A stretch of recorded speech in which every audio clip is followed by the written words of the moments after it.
c'est vrai, nous avons évoqué un certain nombre de réalisations qui ont été faites dans le domaine de l'approvisionnement en eau potable, de l'extension, disons, des connexions au réseau de l'énergie électrique. Ensuite, les actions qui ont été menées en termes d'assainissement, de réalisation de routes et de projets asphaltage que la ville de Kandi connaît actuellement, donc dont les populations bénéficient. Bien entendu, les travaux sont au démarrage. Nous espérons que d'ici à là, les populations constateront donc ce qui aura été fait. Mais il s'agit surtout d'écouter les populations par rapport à leurs attentes. À un moment où nous sommes en phase presque terminale du second mandat du président Patrice Talon.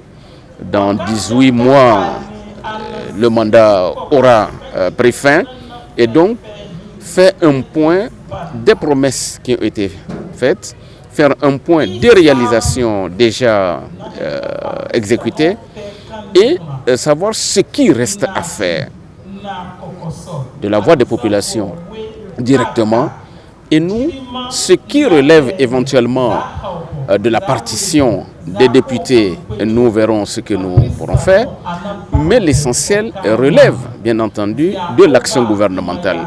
Et notre rôle de représentant des populations, nous essaierons de relayer ces différentes préoccupations.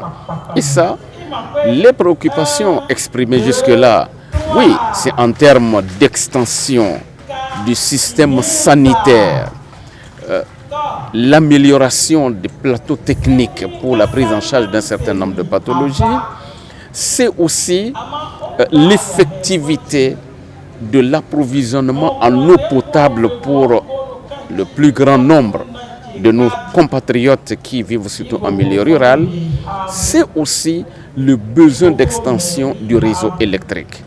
Nous avons eu également, disons, des populations, des préoccupations en rapport avec, par exemple, l'augmentation éventuelle du prix d'achat du coton au kilo, la réduction, disons, du coût des intrants agricoles, la facilitation, si vous voulez, des activités de commercialisation des autres productions agricoles, vivrières et de rente. Et donc, nous avons une série de préoccupations que les populations ont exprimées. Nous les aborderons avec qui de droit et espérons que quelque chose se fera, bien entendu, dans le sens des attentes donc, des populations.